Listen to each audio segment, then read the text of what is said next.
The uncertain future of Mo Salah, Van Dijk, and Trent Alexander-Arnold has been haunting Liverpool supporters this season. In today's video, we have a massive update in the Virgil van Dijk contract situation, which we will discuss in detail. All whilst going over all the latest Liverpool news from the past 24 hours. There is so much to discuss in today's video, but first make sure you like the video and subscribe to the channel for daily Liverpool content.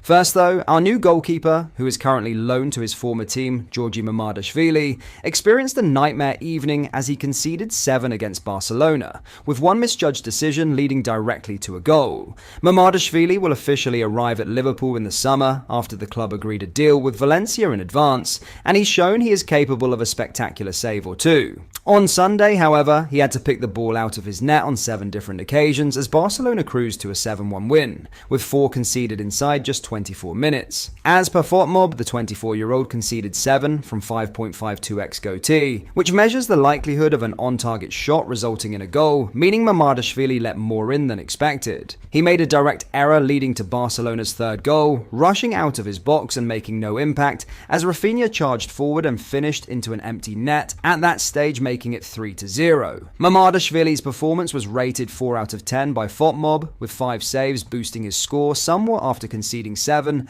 and completing just 12 accurate passes from an attempted 26. Valencia are a struggling side though, sitting second from bottom of La Liga with just 3 wins. They could do nothing to stop a rampant Barcelona outfit. The result equaled their worst ever defeat in La Liga, and captain Jose Luis Gaya said post-match that "We were not up to the level of the game or the level of the shirt we represent." In some more positive news, elsewhere, Ben Doka notched his 7th assist of the season in Middlesbrough's 2-1 defeat to Preston over the weekend. The Scot, who will remain at the Riverside for the remainder of the season, set up his side's equaliser with a brilliant first-time pass under pressure into the path of Delano Bergzorg. Doak played the full 90 minutes and created 2 chances, the third most for his side, though he was dispossessed on 5 occasions when looking to progress the ball into the danger areas. The Northern Echo noted that Doak forced a brilliant save out of Woodman, then revved up the 5,000 away fans, but in the end, Boro succumbed to a 78th minute winner from Preston. In Scotland, meanwhile, Calvin Ramsey made his debut for Kilmarnock after he was recalled from Wigan and swiftly sent back out on loan earlier this month. He played the first 45 minutes in a 3-2 loss to Hearts before being subbed at halftime after 30 touches, 4 recoveries, and 2 successful dribbles,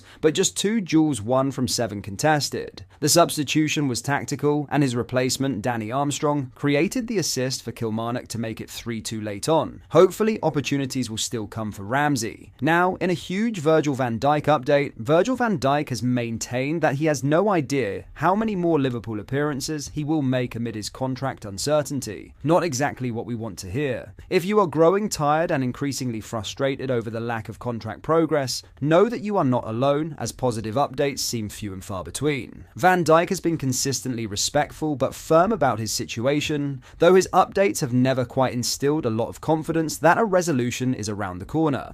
And his latest after the win over Ipswich on the weekend followed the same trend, with the skipper underlining he doesn't know how many games he will add to his 300 for the club beyond this season.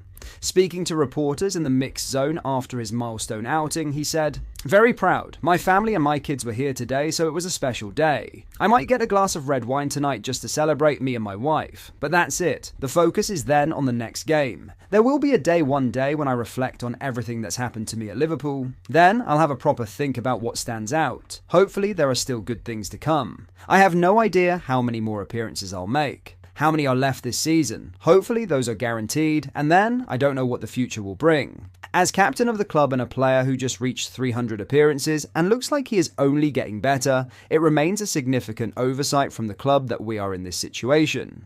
Mohamed Salah and Trent Alexander-Arnold only add to the alarming nature of it all, and with a maximum of 31 games left in Liverpool's season, if they go the distance, the clock continues to tick. For now though, that is what is concerning Van Dijk, as the Reds continue to make a charge in 4 different competitions under Arne Slot. Van Dijk added, "Keeping everyone fresh is very important. We play at PSV on Wednesday when there will probably be some rotation with some other players having the opportunity to show themselves in the Champions League. These things are good to do because everyone is needed in match form. These moments where players can come, it's very important. It's good to create these things. The manager is using these opportunities. So still no positive news in the the Van Dijk situation. Now, being available on a pre-contract deal, every day we get more and more nervous to whether we will keep the big guy or not. Van Dijk is undoubtedly the best defender in the world and has been for some time. Just like Salah, he's another player who isn't showing any signs of slowing down. Despite 10 to 20 years ago, a player in his 30s would start too slow, and clubs will look to offload them. Times have changed. Players are now playing into the late 30s at a really high level now. Van Dijk is one of them. 33 is the new 27, and the club need to realise this before we let go of our captain. What do you think is preventing this contract from being offered? Let me know down below. Finally, a VAR expert is in agreement with Liverpool fans that Ipswich's Julio Enciso should have been sent off for his reckless challenge on Wataru Endo, but an ex-ref does not agree. Endo was pursuing a loose ball when Enciso leapt off the ground and crashed into Liverpool's number 3 at full force, making direct contact with his midriff and head. The Ipswich substitute, who had only been on the pitch mere minutes, led with his hip and put Endo in direct danger. Thankfully, the Japan international was fit to see out the match. Referee Michael Salisbury adjudged the incident to only be worthy of a yellow card, with VAR Paul Tierney not intervening. ESPN's VAR expert, Dale Johnson, offered a different verdict as he interestingly pointed out that Salisbury was involved as VAR when Raul Jimenez was sent off for a similar incident last season. He was also at Stockley Park when João Pedro escaped the same fate for Brighton earlier in the campaign, but Johnson states that Enciso's challenge was worse. It was higher and leading with the hip into the upper body of Endo, he explained. While Jimenez jumped in slightly higher, Enciso crossed the line. This should lead to a VAR intervention for a red card. Endo was extremely lucky that nothing serious came from the incident, but former referee Dermot Gallagher did not agree with, seemingly, the majority that it was worthy of a sending off. Speaking to Sky Sports, Gallagher suggested that Enciso pulling his foot away is what saved him, but let's just forget the knee, a joint that is not so forgiving, made direct contact. I think what saves him from a red card is that, at the end, he actually pulls his boot away, Gallagher assessed on Ref Watch. He knows he's going to collide with him, he knows it's not a wise challenge, but he does pull his boot away so he doesn't go through with his studs or catch him in the chest with his studs. He's going to catch him, but he hasn't jumped with a massive amount of force. It's not wise, but I don't think it's a red card. We would love to know what a massive amount of force equates to then if this wasn't an example of it. What are your thoughts on these comments? Let me know down below. But that is all for today's video. Thank you for watching. I hope you enjoyed. If you did, please drop a like on the video and subscribe to the channel for daily Liverpool content. Thank you. I'll see you in the next video.